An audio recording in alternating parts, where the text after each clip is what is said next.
amados irmãos e irmãs.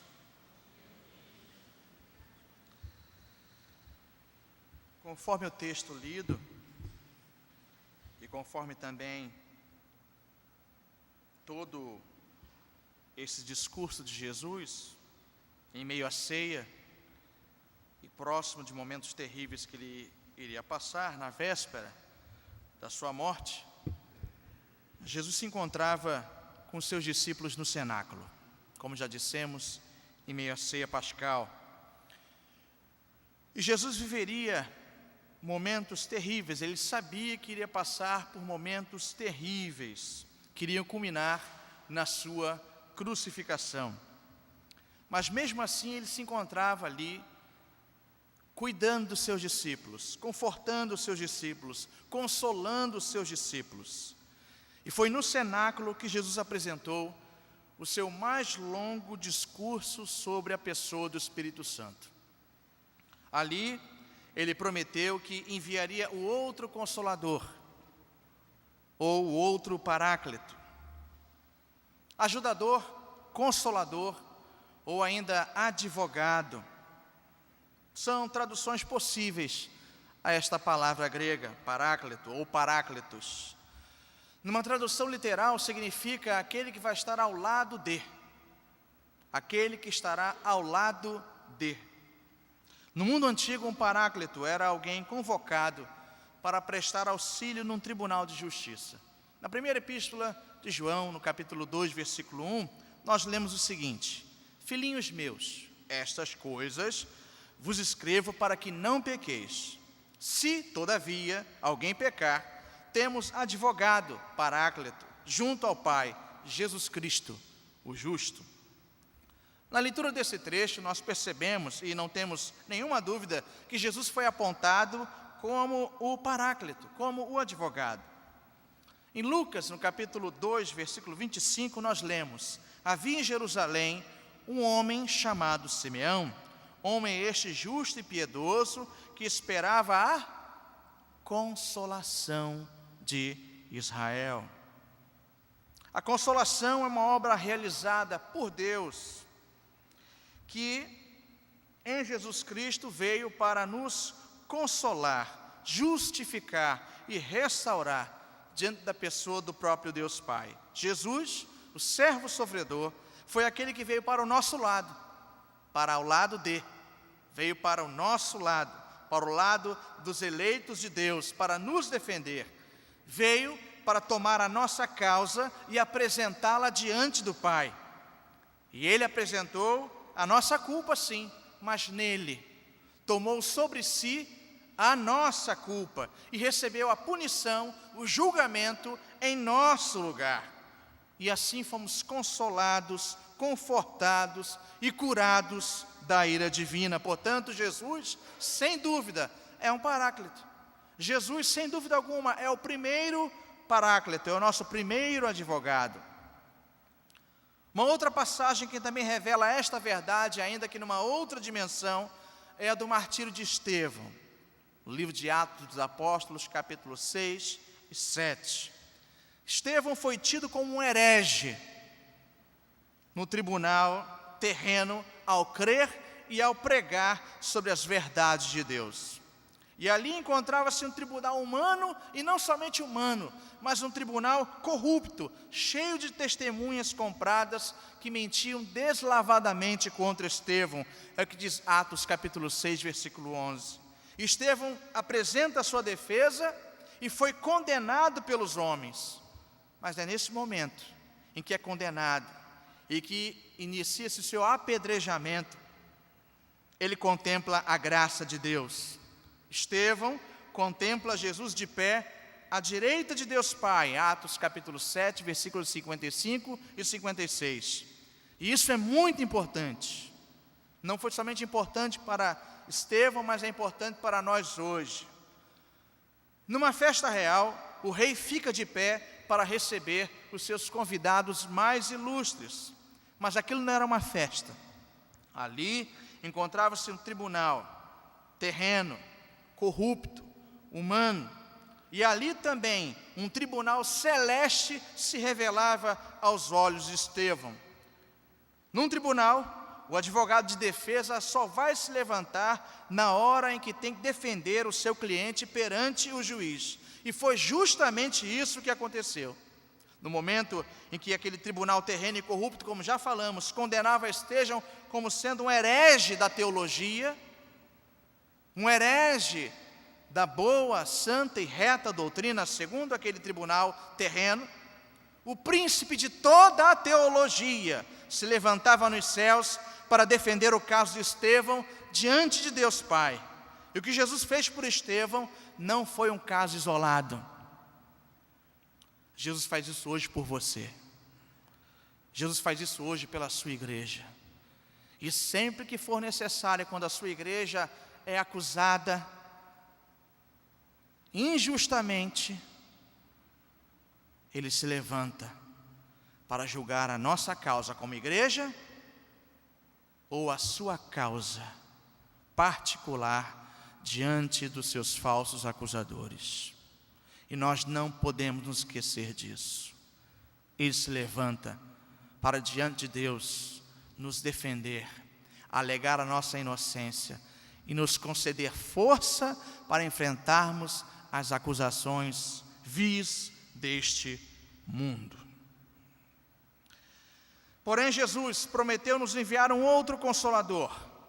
Jesus prometeu que nós não ficaríamos órfãos.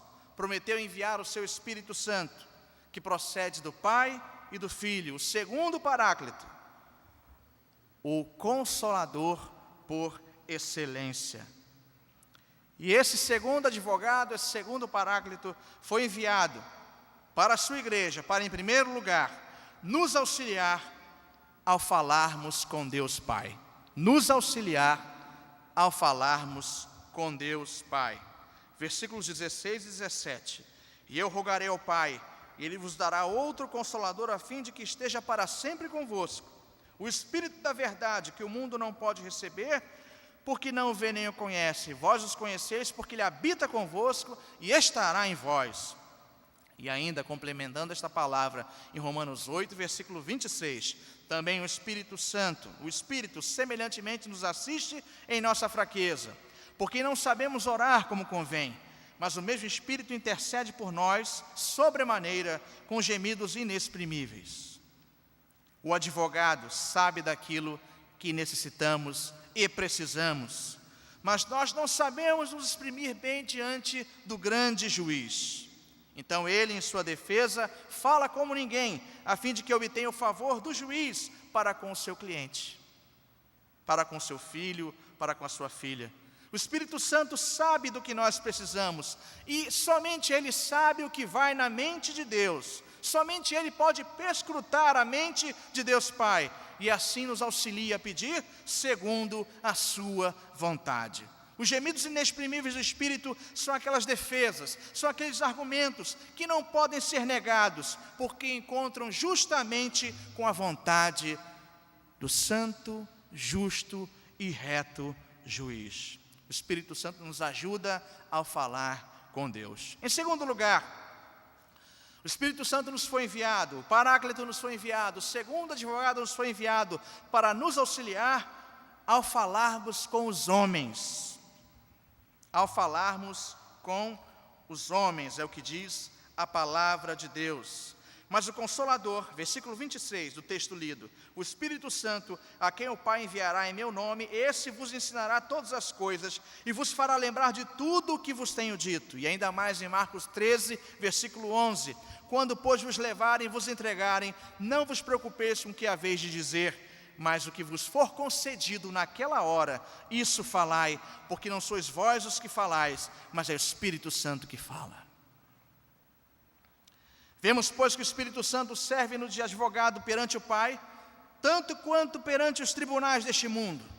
Nesse caso, ele exerce o papel da promotoria pública, o promotor, quando levanta acusações não contra os filhos de Deus, mas contra os filhos do mundo.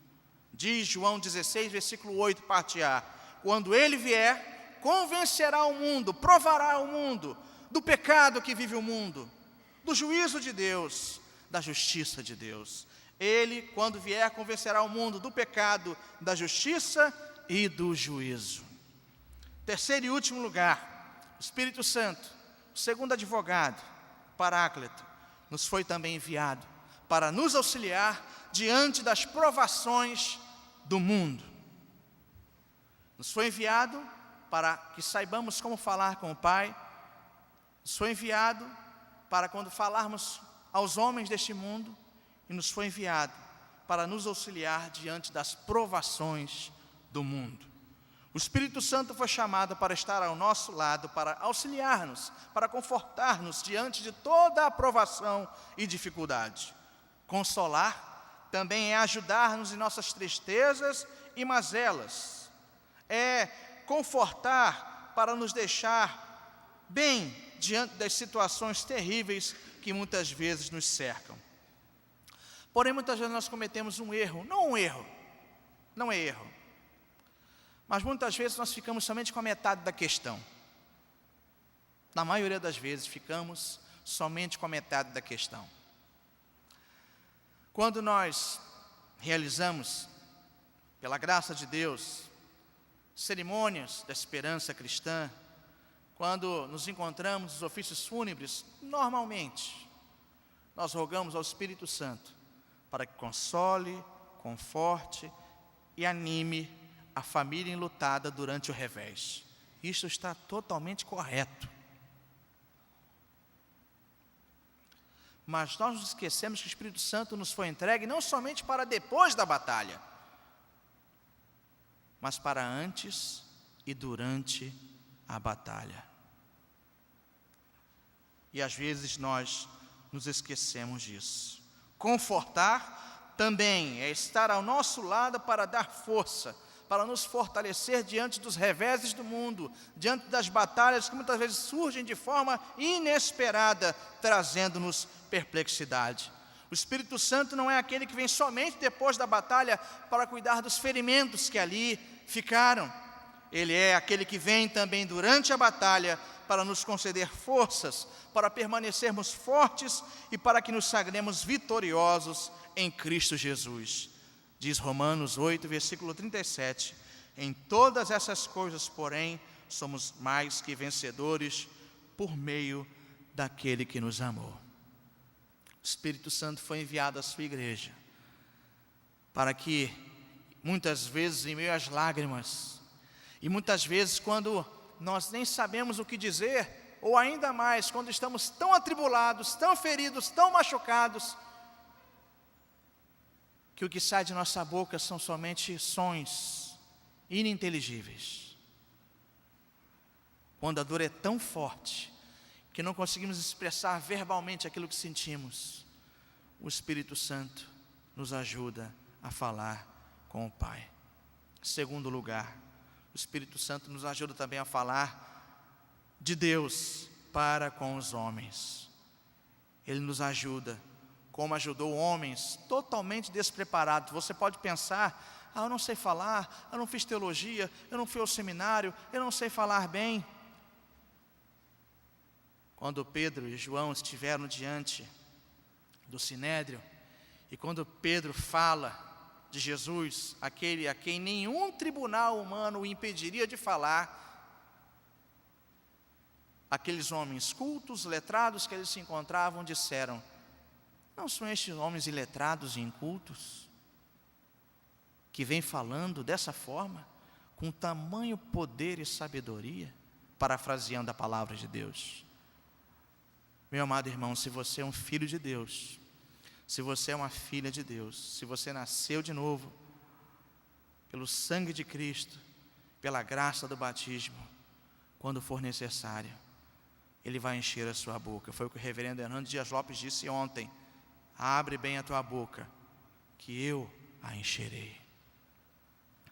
Em terceiro e último lugar, o Espírito Santo, o Consolador por excelência, nos foi concedido à igreja para que nós possamos permanecer inabaláveis no dia mau, para nos auxiliar diante das provações do mundo, diante dos terrores deste mundo que nos pegam muitas vezes de surpresa.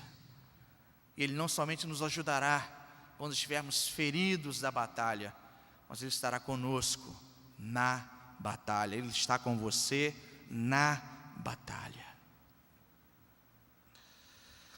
Nós não estamos órfãos. Jesus enviou o segundo Consolador a fim de nos aparelhar para que continuemos em nossa jornada e que nós nunca nos esqueçamos das palavras de Jesus dirigidas aos apóstolos, dirigida também hoje à sua igreja. Mas recebereis poder ao descer sobre vós o Espírito Santo, e sereis minhas testemunhas, tanto em Jerusalém, como em toda a Judeia, Samaria e até os confins da terra. Atos 1, versículo 8. Que Deus abençoe a sua igreja, que Deus abençoe a cada um de nós, nossas lutas particulares, em nome de Jesus. Amém.